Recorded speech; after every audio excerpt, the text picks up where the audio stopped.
अस्सलाम वालेकुम नाज़रीन, आप देख रहे हैं राब्ता टीवी और मैं हूँ आपका मेज़बान मोहम्मद सलाउद्दीन।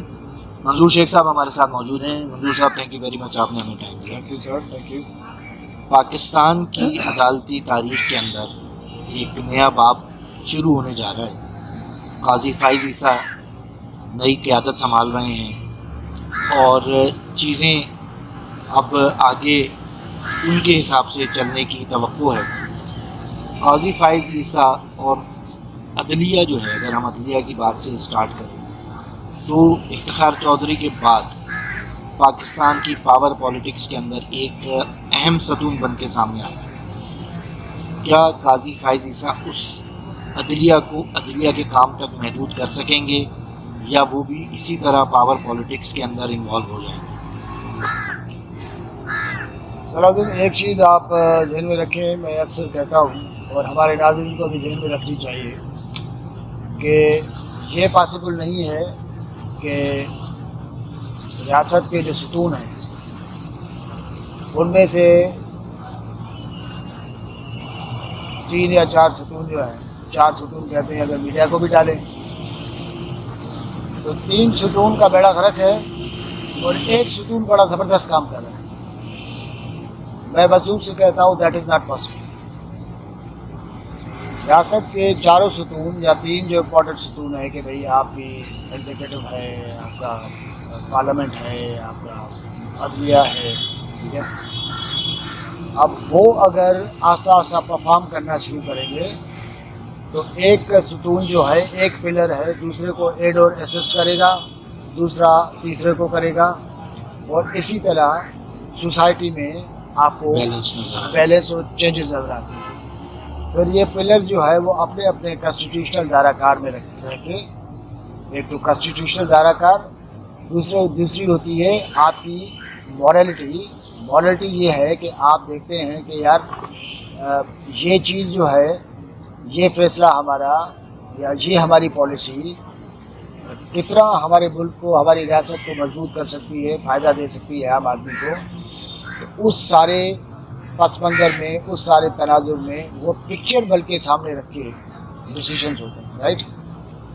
तो आप किस तरह एक्सपेक्ट कर सकते हैं कि मिसाल काजी साहब आ जाएं और वो देखें कि हमारी मिलिट्री इस्टेब्लिशमेंट के क्या स्टेक्स हैं, उनके क्या इंटरेस्ट हैं, वो क्या चाहती है, हमारा एग्जीक्यूटिव क्या चाहता है, हमारे पार्लियामेंट के अंदर क्या हो रहा है, पॉलिटिकल फोर्सेस कैसे जो है वो बिहेव कर रही हैं, और काजी साहब का उसके ऊपर असर न पड़े, ऐसा हो नहीं सकता, ठीक है। लेकिन बहरहाल ये है कि बात मायूसी फैलाने की नहीं है। हमारी तो ख्वाहिश ये है कि काजी साहब आके गुज़िश्ता एक सिलसिला जो है वो सुप्रीम कोर्ट में उसी कुर्सी पे बैठने वाले जो चीफ जस्टिस हैं उन्होंने क्या परसेप्शन क्रिएट किया, उस परसेप्शन को ख़त्म करने की वो कोशिश करें। मिसाल एक परसेप्शन ये है कि ये सारे जज साहबान जो थे, जो चीफ जस्टिस रहे, इन्होंने पॉलिटिकल मैटर्स में अपनी नाक बड़ी घुसेड़ी और उसका बड़ा गलत इस्तेमाल किया। सारे पॉलिटिकल पार्टी यानी आप अपने केसेस लेके वहाँ पहुँचती थी और आज ये है कि जी 50-55 हज़ार केसेस जो हैं, खुद बता रहे हैं सुप्रीम कोर्ट के अंदर, ठीक है, सुप्रीम कोर्ट में। जब आपका सुप्रीम कोर्ट जो है दूसरे लफ्ज़ों में सियासी काम कर रहा है तो फिर नीचे की अदालतों में बेहतरी लाने या रिफॉर्म होने का मतलब कोई जस्टिफिकेशन बनती है क्या? मैं नहीं समझता कोई। और रिफॉर्म ये था कि वो साकिब निसार जो है वो सेशन जजेस के कोर्ट्स में जाके उनके मोबाइल चेक कर रहे, समझे। वो जो फिल्म होती थी ना, एक इंडियन फिल्म होती थी शहंशाह तो डार्क जस्टिस, हाँ डार्क जस्टिस वाली वो करते थे, ठीक है। अब ये है कि एक तो काजी साहब को ये परसेप्शन ख़त्म करना चाहिए। दूसरा इशू ये है कि ये देखना पड़ेगा कि चीफ जस्टिस का जो रिलेशनशिप है वो किस तरह अपने आप को डिफाइन करता है, जुडिशरी या काजी साहब versus military establishment versus parliament versus constitutional जो फंक्शनिंग है वो बड़ा इम्पोर्टेंट है। क्योंकि आपको याद होगा कि काजी साहब जो है उसको मंदिर से हटाने के लिए एक पूरी फुल गेम की सीरीज चली इमरान खान के दौर में। हाँ। और उसके साथ क्या हशर नशर किया गया। इमरान खान कहते हैं वो इस्टेब्लिशमेंट के कहने पे चला है, इस्टेब्लिशमेंट कहती है तो आप इमरान खान, तो आप वजीर आजम नहीं थे क्या यार? ये अजीब बात होती है कि जी ये पहले तो वो कहते हैं। तो वही तो मैं कह रहा हूँ कि लोगों को ये ध्यान में रखना चाहिए कि वो हम कोई किसी के हिमायत या मुखालफत के थोड़ी है। मसला ये है कि इमरान खान कहते थे कि जी मेरे पास एक पेज पे ऐसे ज़बरदस्त फौज के कभी किसी के साथ रही नहीं। तो पता चला वो कह रहे हैं कि मेरे आदमी तो कुछ था नहीं।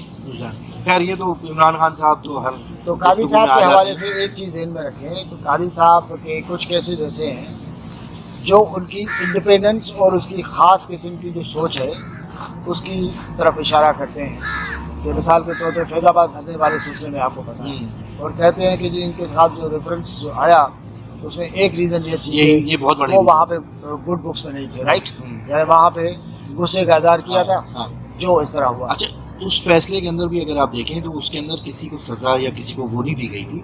सिर्फ ये कहा गया था कि यार इन लोगों के ऊपर तहकीकात होनी चाहिए, इन एजेंसीज पे तहकीकात सजा नहीं देगी ना। हाँ, मतलब जैसे पहले नहीं, मतलब जैसे साकिब निसार साहब को बुला के सबको फारिग करते थे वो तो। अच्छा, दूसरे दो एस्पेक्ट्स हैं। एक तो है आम आदमी के केसेस, दूसरे हैं सियासी केसेस।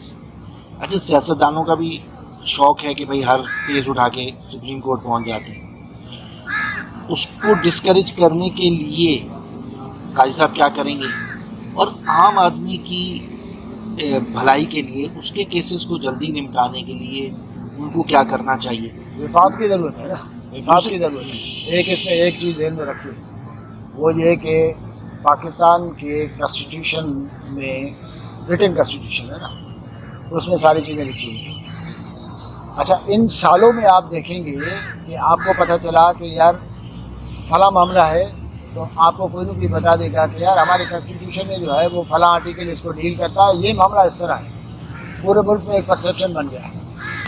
अच्छा, जब वकील साहब जो है या लीगल एक्सपर्ट जो है वो अदालत के सामने खड़े हुए तो वो उसको मतलब ऐसी कलाबाजी देगा, उसको कहाँ से कहाँ जोड़ेगा और पता नहीं क्या क्या चीज़ें लेके आएगा। तो आदमी कहेगा कि यार परसेप्शन तो ये है, इसका मतलब है कि ये लूपहोल है इस कॉन्स्टिट्यूशन में। यानी इस सारे अरसे में अदलिया, हमारे वकला, पॉलिटिकल पार्टीज़ ने अपने लिए, अपने इंटरेस्ट के लिए यानी कॉन्स्टिट्यूशन को शायरी की किताब बना दी है, जहाँ पे अगर आपको किसी महबूबा के लिए आपको जो है ना वो शेर चूज करना पड़े तो वो भी मिल जाए।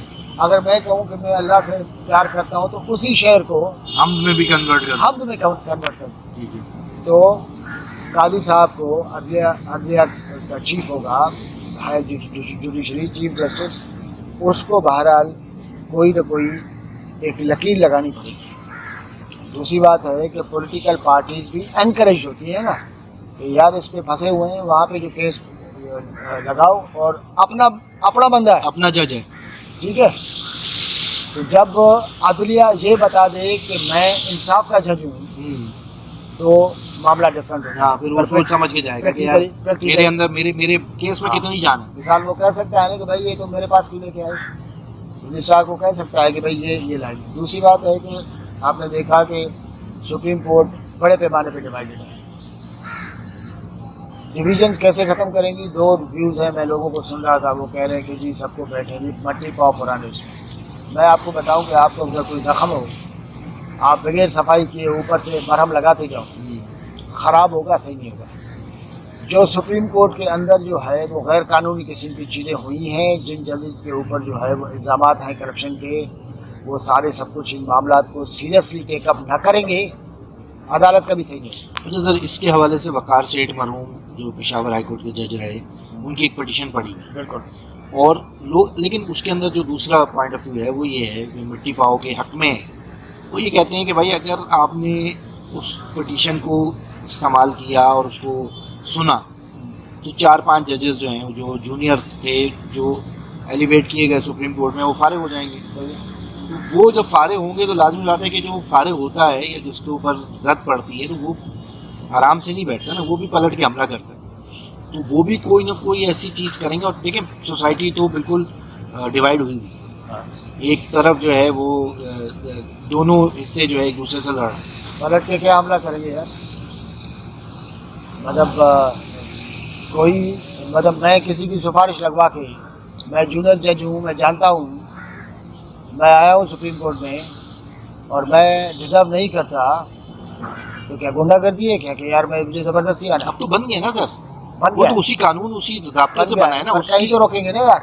यहाँ पे आप मतलब पॉलिटिकल पार्टीज के ऊपर हम लोग क्या तनकीद करते हैं कि यार ये क्या बात हुई, तुम लोगों के अंदर डेमोक्रेसी नहीं है, और ये क्या बात हुई कि तुम लोग अपना काम करते नहीं हो, सारी चीज़ें लेके जो है वो जजेस के पास चले जाते हो, और इसमें क्या शराफत है कि आप अपने सारे ख़ानदान के जो है वो लोगों को मुख्तलिफ जगहों पे लगाया हुआ है, चीफ बनाते हैं। यानी हज़ार चीज़ें उनके ऊपर हम लोग तनकीद करते हैं। जजेस के ऊपर क्यों तनकीद होना चाहिए? ये जो हमारी सुप्रीम कोर्ट बार और पता नहीं क्या क्या बार्स हैं ये वो, समझे, और वो जो कहती है कि हम लोग जो है वो कॉन्स्टिट्यूशन के हक में खड़े हुए हैं, वो उनकी वकला की अपनी प्रैक्टिस आपने देखी है। हर कोई खुदा का खौफ करे, यहाँ से ही तो आते हैं लोग। एक बंदा जो उस सारे प्रोसेस से गुजरा है, हाँ। वो लीगल अपॉइंट हुआ है, वो भले जूनियर था या सीनियर था, अपॉइंट लीगल हुआ है। वो इसका मकसद है कि जरदारी साहब ने 16 ग्रेड के लोग को सबको कानून में पुराने उसमें जो है वो थोड़ा सा छिश करके और बड़े 18, 19, 20 ग्रेड पे लाके एलिवेट कर दिया, तो उनके ऊपर तनकीदें क्यों भाई? अगर जज इस तरह ऊपर से जा सकता है जो डिजर्व नहीं कर सकता, तो मैं यहाँ पे हूँ, अगर मुझे कोई 19 ग्रेड पे कोई अपॉइंट करे, कहेंगे यार ये बड़ा साफ़ी है, इसकी BA इंजीनियर है, इसका इतना तजुर्बा है, फला है, ये वो, तो फिर मैं अपॉइंट हो जाऊँ, मैं कहूँ कि नहीं यार ये क्या बात है?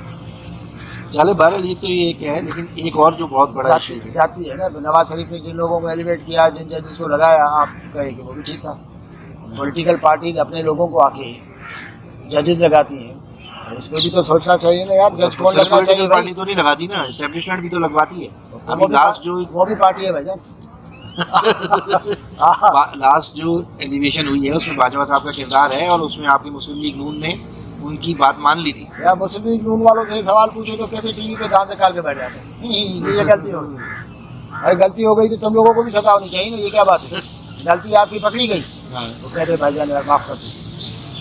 अरे इसकी कोई तुक नहीं। मैं आपको बताऊं कि अगर आपने सबको सजा देनी शुरू कर दी तो फिर वो सिलसिला रुकेगा नहीं, फिर वही डिवीजन जो अभी आपको बंदयाल साहब की कोर्ट में नजर आती थी वही नजर आएगी। यार फौजी अपने अंदर जो मिसकंडक्ट करता है उनका कोर्ट मार्शल आप बंदयाल साहब को, साकिब निसार को, आसिफ मूसा को, गुलजार को सजा देना कि यार आपने क्यों एलिवेट किया, आप उस बंदे को क्यों दे रहे हैं जो हो चुका है। चले अच्छा, ये तो एक अब देखना पड़ेगा काई साहब का क्या इसके ऊपर पॉइंट ऑफ व्यू है, या उनका क्या इंटरनल जो ऑर्डर है उसको ठीक करने की ज़रूरत है। दूसरी बात यह है कि पार्लियामेंट जो है वो सुप्रीम है ना, जब पार्लियामेंट सुप्रीम है तो जुडिशरी में जो रिफॉर्म्स आने चाहिए उसमें पार्लियामेंट का किरदार भी तो होना चाहिए। हाँ, मैं उसी पे आ रहा था कि पार्लियामेंट ने एक कानून पास किया हुआ है जिसमें चीफ जस्टिस के इख्तियारात को रेगुलेट कहें या उसको उन्होंने 3 सीनियर जजेस की तरफ डाइवर्ट किया है। उसके ऊपर बंदयाल साहब जो है वो स्टे करके गए हुए हैं अभी तक, वो नहीं स्टे करके गए या वो समझते हैं कि मैंने उसको उड़ा दिया है 12। अब वो एक काई साहब उस वजह से उस केस में नहीं बैठे थे जो उसका डिसीजन नहीं हुआ। और लोग ये भी कह रहे हैं कि यार ये जो सर्टन फैसले हुए हैं 184(3) के तहत ये केसेस के, वो सारे उड़ जाएंगे तकरीबन अप्रैल मई से, जो जब से कानून आ चुका है उसके बाद से उड़ जाएंगे, क्योंकि वो कानून तो मौजूद है, स्टे से कानून ख़त्म नहीं हुआ। तो ये एक होता है कि जब तक आपके हाथ में ताकत ना आई हो तो आप कहते हैं यार ये जो ताकतवर है ना ये गलत कर रहे हैं, और जब ताकत आ जाती है तो बंदा कहता है नहीं यार ये ताकत तो मैं इस्तेमाल करूं। तो काई साहब अपनी हाथ की जो ताकत है, जिसमें बेंच की तश्कील, जिसमें जो रजिस्ट्रार से केसेस लगवाने की तरतीब, वो सब छोड़ने पे रजामंद होंगे। 184(3) के ऊपर 3 जजेस बैठ के फैसला करेंगे कि यार ये 184(3) की दरख्वास्त है या नहीं है। इसके ऊपर काजी साहब वही मौक़िफ़ रखेंगे जो चीफ जस्टिस बनने से पहले था, या वो कहेंगे नहीं यार अभी ये 6 महीने तो मुझे। इसके 2 पहलू है साहब, डिपेंड करता है कि काजी साहब आने के बाद क्या महसूस करते हैं, क्योंकि जज भी तो आखिर इंसान है, पेशेंस की बात है। लेकिन ज़्यादा मेरा ख्याल ये है कि इसका है कि काजी साहब जो है इस कलेक्टिविज्म को फॉलो करें। 3 जो बहुत सीनियर जज हैं कमेटी के, वो डिसाइड करेंगे इसे सो वोटो लेना है, नहीं लेना है, किस तरह लेना है ना। लेकिन ये है कि पूरा एक जो सिनेरियो है वो चैलेंजिंग सिनेरियो है। लेकिन उम्मीद हम लोग ये कर सकते हैं कि अल्लाह करे ऐसा ना हो कि हमें पता चले कि काजी फायद ईसा जो है वो फला पार्टी की तरफ टिल्टेड है। हाँ, जो बेसिक पहला काम ये है कि chief justice should make it sure कि वो वाकई इंसाफ के साथ इंसाफ के साथ। ये ना हो कि हम साल 1.5 साल बाद बैठ के फिर उसी तरह वो बंदियाल साहब की तरह के तजिए कर रहे बंदियाल के बाद एक और चीज़ आ गई। तो पाकिस्तान में जो है ना, आप कोई भी चीज़ मनसूखी से नहीं कह सकते, क्योंकि आपको पता नहीं होता कि आज जिस सिनेरियो को हम लोग समझ के बैठे हैं कि ये सिनेरियो डेवलप हो रहा है या इस चीज़ का गालिब इम्कान है, पता चले कि दूसरे दिन आपको पता चला अलवी साहब ने क्या किया। अलवी साहब तो बादशाह आदमी है, वो एक तरफ वो खबरों में भी रहना चाहते हैं, इमरान खान को भी खुश करना चाहते हैं, और वो सारी चीज़ें हैं। अलवी साहब ने शुक्र करें, अलवी साहब ने किसी का दाम नहीं निकाला। तो वैसे सर खुदा जो ज़ात है उस वो कितनी उसकी वो देखें कि अलवी साहब ने काजी साहब के ख़िलाफ़ जो है वो रेफरेंस भेजा था, और अलवी साहब ही काजी साहब से हलफ लेंगे, और ये मेरा ख्याल है कि उस दिन तो उन्हें छुट्टी पर चले जाके सादिक संजरानी से गुजारिश करनी चाहिए आप तुम हलफ लो। इसकी पॉसिबिलिटी है, जिस तरह उन्होंने नवाज शरीफ के सिलसिले में किया था। हाँ, और शहबाज शरीफ के शहबाज तो मतलब अलवी साहब, लेकिन ये बंदे को सोचना, देखिए अलवी साहब की उम्र कितनी भी हो, लेकिन उसके जज्बे जमा है, जज्बे जमा, ठीक है, जज्बे जमा, आप समझ सकते हैं। और वो तो पूरे वो फुल यूथ के साथ है। तो नाज़रीन इजाज़त दीजिए, उम्मीद करते हैं कि काजी साहब का दौर इंसाफ पिछले जो गुजरे हुए चीफ जस्टिस हैं उनसे मुख्तलिफ होगा, आवाम को भी रिलीफ मिलेगा, और मुल्क के अंदर ये अदालती मार्शल लॉ या अदालती एमरजेंसी जो नाफिज हो जाती है उससे भी मुल्क बाहर आएगा। हम अपनी उम्मीदों के साथ इस प्रोग्राम का इख्तिताम करते हैं। इजाज़त दीजिए, अल्लाह हाफ़िज़।